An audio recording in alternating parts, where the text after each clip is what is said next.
అందరికీ నమస్కారం. పాయకపట్టు నియోజకవర్గంలో సుమారుగా 18 గ్రామాల మత్స్యకారులు ఉన్నారు.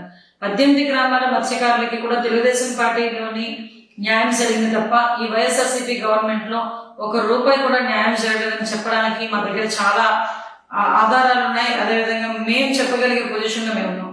ఎందుకంటే చంద్రబాబు నాయుడు గారు అధికారంలో ఉండేటప్పుడు మత్స్యకార సోదరులకు సంబంధించి మత్స్యకార గ్రామాలన్నీ కూడా మేము డెవలప్ చేసుకున్న సందర్భం కూడా మేము గుర్తు చేయాలి. వీధి వీధికి రోడ్లు కానీ, సముద్రం ఒడ్డుకి వెళ్ళేదానికి రోడ్లు కానీ, సముద్రం ఒడ్డుకి వెళ్లే వరకు కూడా వాళ్ళకి ఎల్ఈడి లైట్లు కానీ, వాళ్ళకి కావాల్సిన తెప్పలు ఇవ్వడంలో కానీ, బోట్లు ఇవ్వడంలో కానీ, అదేవిధంగా వలలు సప్లై చేయడం కానీ, వాళ్ళకి సొసైటీల ద్వారా వచ్చే ప్రతి ఒక్క కాంపన్సేషన్ కానీ, ప్రతి ఒక్క లోన్ విషయంలోనే కానీ ప్రతిదీ కూడా చంద్రబాబు నాయుడు గారి హయాంలో, తెలుగుదేశం పార్టీ హయాంలో వాళ్ళకి వచ్చింది. ప్రతి గ్రామంలోనే కూడా net vending centres, fishing drains, platforms ఇలాంటివన్నీ కూడా సుమారుగా రేవుపోలవరం, బంగారంపేట, బంగారంపాలెం ఇలాంటి విలేజెస్ అన్ని, రాజయ్యపేట ఇలాంటి విలేజెస్ చూసుకుంటే ఒక్కొక్క విలేజ్ లోని కేవలం అభివృద్ధి కార్యక్రమాలు దగ్గర 4-5 కోట్ల రూపాయలు పెట్టి అభివృద్ధి కార్యక్రమాలు చేసుకోవడం జరిగింది. తుఫాన్ షెల్టర్స్ అయినా, ఏవైనా నిర్మించడం అయినా, ఏ అభివృద్ధి అయినా తెలుగుదేశం పార్టీ హయాంలో జరిగింది తప్ప ఇప్పుడున్న వైఎస్ఆర్సీపీ గవర్నమెంట్ లో రూపాయి పని చేయలేదని చెప్పడానికి ప్రజలే ఈ రోజు ముందుకు వచ్చి చెప్పే పరిస్థితి కనిపిస్తా ఉంది. ఈవెన్ మత్స్యకారులు ఎవరైనా బోట్ లోపల, సముద్రం లోపలికి వెళ్ళేటప్పుడు వాళ్ళకి ఒక జీపీఎస్ ట్రాకింగ్స్ ఇచ్చాం. అదేవిధంగా ఎల్ఈడి ల్యాంప్స్ ఇవ్వడం జరిగింది. అంటే ఎక్కడా కూడా మత్స్యకారులకు ఇబ్బంది కలగకుండా, వాళ్ళకి ప్రాణానికి ఇబ్బంది లేకుండా చూసుకునే బాధ్యత ఆ రోజు తెలుగుదేశం పార్టీ తీసుకుంటే, ఈ రోజు జగన్మోహన్ రెడ్డి మత్స్యకారుల్ని మభ్య పెట్టి మోసం చేసి కనీసం ఒక ఎల్ఈడి లైట్ కూడా ఇచ్చే పరిస్థితిలో కనిపించట్లేదు. ఒక జీపీఎస్ ట్రాకింగ్స్ లో కనీసం వాళ్ళకి ఇచ్చే పెన్షన్ విధానం ఏదైతే చంద్రబాబు నాయుడు గారు ప్రతి మత్స్యకార సోదరుడికి 50 సంవత్సరాలకే పెన్షన్ ఇవ్వాలి అనుకున్నది కూడా ఈ రోజుకి కూడా వాళ్ళకి పెన్షన్ ఇచ్చే పరిస్థితి కనిపించట్లేదని చెప్పడానికి నిజంగా సిగ్గుపడాలి. అందరికీ నమస్కారం. పాయకపట్టు నియోజకవర్గంలో సుమారుగా 18 గ్రామాల మత్స్యకారులు ఉన్నారు.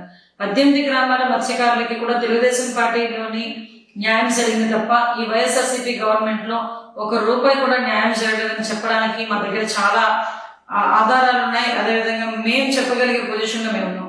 ఎందుకంటే చంద్రబాబు నాయుడు గారు అధికారంలో ఉండేటప్పుడు మత్స్యకార సోదరులకు సంబంధించి మత్స్యకార గ్రామాలన్నీ కూడా మేము డెవలప్ చేసుకున్న సందర్భం కూడా మేము గుర్తు చేయాలి.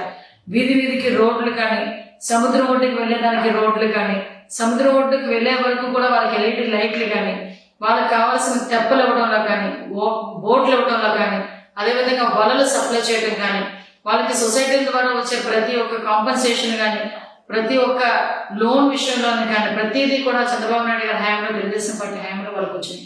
ప్రతి గ్రామంలోనే కూడా net vending centres, fishing drains, platforms ఇలాంటివన్నీ కూడా సుమారుగా రేవుపోలవరం, బంగారంపేట, బంగారంపాలెం ఇలాంటి విలేజెస్ అన్ని, రాజయ్యపేట ఇలాంటి విలేజెస్ చూసుకుంటే ఒక్కొక్క విలేజ్ లోని కేవలం అభివృద్ధి కార్యక్రమాలు దగ్గర 4-5 కోట్ల రూపాయలు పెట్టి అభివృద్ధి కార్యక్రమాలు చేసుకోవడం జరిగింది.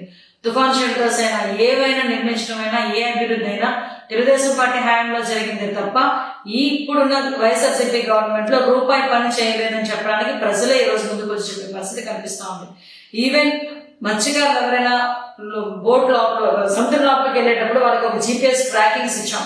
అదేవిధంగా ఎల్ఈడి ల్యాంప్స్ ఇవ్వడం జరిగింది.